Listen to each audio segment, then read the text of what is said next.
다 함께 사도신경으로 우리의 신앙을 고백하시겠습니다. 전능하사 천지를 만드신 하나님 아버지를 내가 믿사오며 그 외아들 우리 주 예수 그리스도를 믿사오니 이는 성령으로 잉태하사 동정녀 마리아에게 나시고 본디오 빌라도에게 고난을 받으사 십자가에 못 박혀 죽으시고 장사한 지 사흘 만에 죽은 자 가운데서 다시 살아나시며 하늘에 오르사 전능하신 하나님 우편에 앉아 계시다가 저리로서 산자와 죽은 자를 심판하러 오시리라.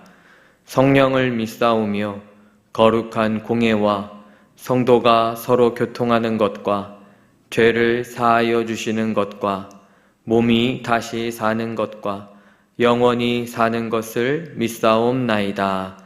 아멘. 다 함께 찬송가 545장 찬송하시겠습니다. 찬송가 545장입니다. 찬송가 545장입니다. 이 눈에 아무 증거 아니 배어도 믿음만을 가지고서 늘 걸으며 이 귀에 아무 소리 아니 들려도 하나님의 약속 위에 서리라. 걸어가세 믿음 위에 서서 나가세 의심 버리고 걸어가세 믿음 위에 서서 눈과 귀에 아무 증거 없어도 이 눈이 보기에는 어떠하든지 이미 얻은 증거대로 늘 믿으며 이 맘에 의심 없이 살아갈 때에 우리 소원 주 안에서 이루리. 걸어가세 믿음 위에 서서 나가세 의심 버리고 걸어가세 믿음 위에 서서 눈과 귀에 아무 증거 없어도 주님의 거룩함을 두고 맹세한 주 하나님 아버지는 참 미쁘다. 그 귀한 모든 약속 믿는 자에게 능치 못할 무슨 일이 있을까. 걸어가세 믿음 위에 서서 나가세 의심 버리고 걸어가세 믿음 위에 서서 눈과 귀에 아무 증거 없어도. 아멘. 찬송가 549장 찬송하시겠습니다. 찬송가 549장입니다. 찬송가 549장입니다. 내 주여 뜻대로 행하시옵소서. 온 몸과 영혼을 다 주께 드리니 이 세상 고락간 주 인도하시고 날 주관하셔서 뜻대로 하소서. 내 주여 뜻대로 행하시옵소서. 큰 근심 중에도 낙심케 마소서. 주님도 때로는 울기도 하셨네. 날 주관하셔서 뜻대로 하소서. 내 주여 뜻대로 행하시옵소서. 내 모든 일들을 다 주께 맡기고 저 천성 향하여 고요히 가리니 살든지 죽든지 뜻대로 하소서. 아멘.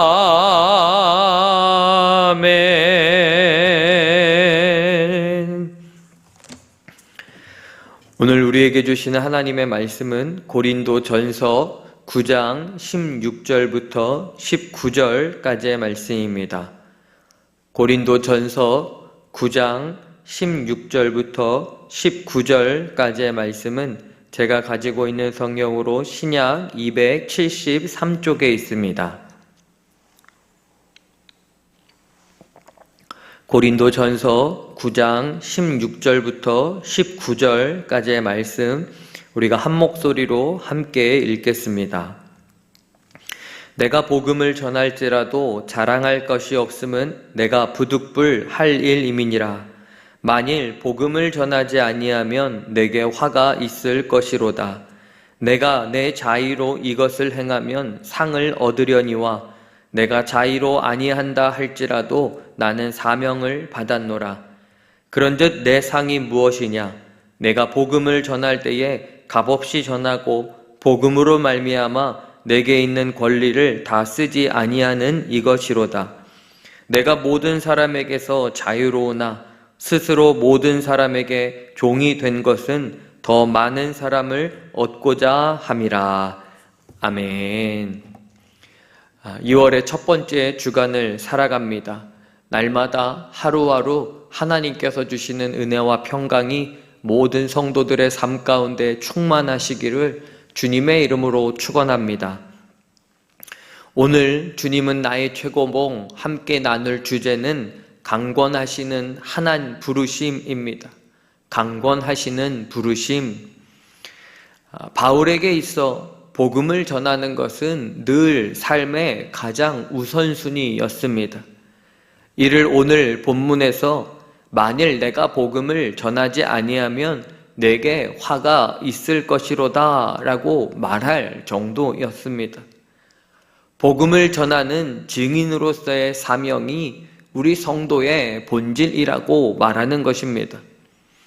그런데 내가 구원받은 것에 대한 증거인 간증과 우리를 구원하여 주신 예수님을 전하는 복음 전함의 차이, 곧 증인으로서의 구별이 필요합니다.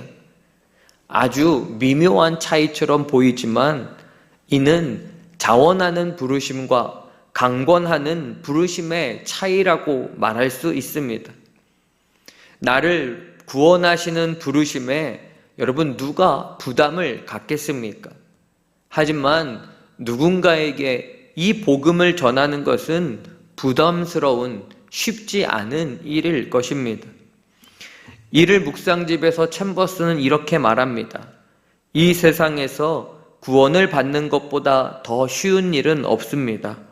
구원이란 하나님의 주권적인 일이기 때문입니다. 내게로 오라, 내가 너희를 구원하리라.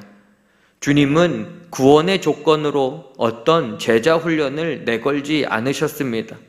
예수 그리스도의 십자가를 통하면 구원에 이르도록 정해져 있습니다. 그러나 제자 훈련은 선택 사항입니다. 여러분, 저와 여러분이 구원을 받는 것과 제자로 살아가는 것은 다르다라는 것을 알아야 합니다.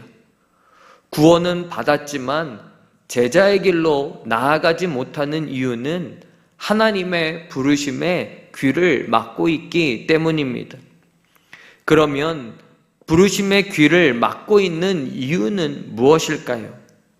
복음을 전하는 일에 대한 가치를 모르고 있기 때문입니다. 다시 말씀드리지만 바울은 이 일을 하지 않으면 자신에게 화가 있을지 모른다라고 여길 만큼 가장 우선순위는 언제나 주의 복음을 전하는 일이었습니다. 이를 가장 귀하게 여겼습니다. 빌립보서 3장 8절에 보면 바울은 예수 그리스도를 얻고 이를 전하기로 마음먹은 후에는 세상의 자랑거리를 배설물로 여겼다라고 고백합니다. 바울은 이런 표현을 서신서에서 계속해서 고백하고 있습니다. 그런데 우리가 하나님의 강권적인 부르심에 귀를 막고 있는 이유가 바울이 배설물로 여겼던 세상 것들을 버리지 못하기 때문은 아닐까요? 세상에서 받을 영광과 사람의 칭찬과 인정은 그리스도를 아는 지식을 가로막는 장애물들일 뿐입니다. 현대 선교의 아버지라 불리우는 윌리엄 캐리의 이야기입니다. 그는 본래 구두수선공으로 일하면서 독학했던 사람입니다. 그런데 그에게 뛰어난 언어의 재능이 있어서 독학으로 여러 나라의 언어를 능숙하게 구사할 수 있었습니다. 어느 날 영국의 명문 옥스퍼드 대학에 입학하게 된 친척 동생을 따라 옥스퍼드 대학에 가게 되었습니다. 이때 유명한 언어학 교수를 만나 이야기를 나눌 기회를 얻었습니다. 대화 중 이 교수는 캐리에게 특별한 언어의 재능이 있는 것을 보며 이렇게 말했습니다. 당신이 이 학교에 들어온다면 이 나라 역사에 큰 영향을 미칠 것이고 이 나라의 여왕께서도 당신을 기뻐하실 것입니다. 그러나 윌리엄 캐리는 이 제안을 거절하며 이렇게 말했습니다. 교수님께서는 영국이라는 나라의 여왕을 말씀하셨는데 제게는 이미 저의 전생을 건 한 나라가 있습니다. 그 나라는 바로 하나님의 나라입니다. 저는 여왕보다 더 높으신 분의 부르심을 받았고 그분을 향한 저의 충성은 변할 수 없습니다. 그리고 윌리엄 캐리는 이 제안을 거절하고 인도의 선교사로 떠났습니다. 그는 거룩한 부담을 가지고 복음을 전하는 하나님의 사람으로 인도에서 쓰임받게 되었고 오늘 현대 선교의 아버지라고 불리는 호칭을 얻는 영광도 얻게 되었습니다. 사랑하는 여러분, 윌리엄 캐리가 세상의 명예를 배설물로 여기지 않았다면 어떻게 이 제안을 거절할 수 있었을까요? 오늘 저와 여러분도 마찬가지입니다. 세상의 영광과 명예와 칭찬 등과 같은 세상의 것들을 배설물로 여기지 않는다면 끊임없이 이 배설물들은 저와 여러분이 하나님의 부르심을 따르지 못하게 하는 장애물이 될 것입니다. 바라기는 이미 나는 예수 그리스도를 얻은 자 되었음을 확신하며 세상의 것들을 배설물로 여기고 주의 부르심을 따라 살아가는 저와 여러분이 되시기를 간절히 축원합니다. 여러분, 저와 여러분이 세상 사람에게, 세상과 사람에게 인정받는 것을 배설물로 여기지 못하였기에 하나님의 부르심이 귀에 들리지 않고 공허한 것입니다. 그렇다면 어떻게 저와 여러분이 이런 인정의 욕구에서 벗어나 참된 부르심 앞에 설 수 있을까요? 바울은 진정한 부르심이 그리스도의 종이 되는 것과 연관이 있다라고 말합니다. 19절에 바울은 내가 모든 사람에게 자유로우나 스스로 모든 사람에게 종이 된 것은 더 많은 사람을 얻고자 함이라 라고 말합니다. 바울이 복음 때문에 여러 사람에게 종이 된 것은 몇 사람이라도 더 구원하고자 하는 그의 진심이기 때문입니다. 그런데 여러분, 종은 자신이 무엇을 하고 어디로 갈지에 대해 스스로 결정하지 않습니다. 즉 육신의 자랑거리를 버리지 못하는 한 주님께 순종하는 종의 모습을 가지지 못합니다. 종이 되지 못하였기에 자꾸 주인 되시는 하나님과 협상하려고 합니다. 이만큼 내가 내놓았으니 이만큼 인정받아야 되겠다라는 생각들이 자연스럽게 생깁니다. 주님을 따라간다고 말은 하지만 나의 방식을 여전히 고집하며 살아갑니다. 그러나 택함받는 종이 되었다는 것은 주인이 원하는 대로 행하게 되는 상태입니다. 저와 여러분이 복음을 위해 구별되었다는 것은 나의 모든 야망은 꺾이고 인생의 욕망은 잠들게 되며 외적인 자랑들은 철저하게 제거되고 사그라지는 상태입니다. 이때 저와 여러분이 진정한 부르심의 상태에 이르게 되는 것입니다. 그런데 이런 부르심을 받은 우리가 이 부르심을 건성으로 듣는다면 어떻게 되겠습니까? 본문에서 바울은 그와 같은 상태를 화라고 말하고 있습니다. 이 화는 헬라어 우아이로 예수님께서 바리새인들에게 말씀하셨던 적나라한 비판과 저주를 담은 슬픔의 표현과 같은 단어입니다. 즉 복음을 전하는 사명을 불성실하다는 것, 구원의 절대 진리인 복음을 전하지 않는 것은 상상할 수 없는 불행이며 슬픔이라는 것입니다. 사랑하는 여러분, 오늘도 예수 그리스도께서 저와 여러분을 주의 복음의 종으로 부르고 계십니다. 그럼에도 혹시 다른 방향으로 발을 옮기려고 하지는 않으십니까? 그렇기에 오늘 주의 부르심에 순종하지 못하도록 방해하는 것은 무엇인지 기도하시면서 생각해 보시기 바랍니다. 그리고 생각나게 하시는 것들이 있다면 과감하게 내려놓으시고 주의 복음을 전하는 우선순위에 집중해 보시기를 바랍니다. 바라기는 오늘 하루 내가 주의 복음을 전할 수 있는 부름받은 존귀한 존재임을 확신하며 삶의 모든 자리에서 주님의 종으로 복음 전하는 사명을 다하는 저와 여러분의 삶이 되시기를 주님의 이름으로 축원합니다. 기도하시겠습니다. 하나님 아버지, 오늘 주시는 말씀을 통해 오늘 나를 복음을 전하는 주의 종으로 부르고 계심을 깨닫게 하시니 감사드립니다. 오늘 우리가 세상의 영광과 인정이 아니라 그리스도를 얻는 기쁨을 선택하게 하시고 하나님께서 강권하시는 부르심에 순종하는 삶을 살게 하옵소서. 삶의 모든 자리에서 주의 복음을 전하는 우선순위 두는 증인으로 살아갈 수 있도록 성령께서 인도하여 주시옵소서. 자비로우신 하나님께서 환우들의 손을 붙들어 주옵소서.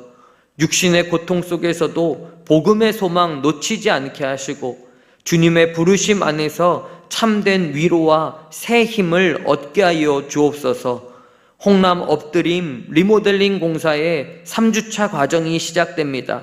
모든 과정을 하나님께서 눈동자와 같이 지켜 보호하여 주시고 이 공간이 주의 부르심을 따라 복음을 전하고 영혼이 살아나는 터전으로 변화되게 하여 주시옵소서. 이제는 예수 그리스도의 십자가의 은혜와 하나님 아버지의 사랑하심과 성령의 역사 인도하심이 사랑하는 모든 성도들 머리 위에 이제로부터 영원까지 함께 하시기를 간절히 축원하옵나이다. 아멘. 들려주신 하나님 말씀 붙들고 우리의 삶을 향해 함께 기도하며 나아가겠습니다. 더불어 홍남 엎드림 리모델링 3주차 과정도 하나님께서 지켜주시기를 함께 기도해 주시기 바랍니다. 함께 기도하겠습니다.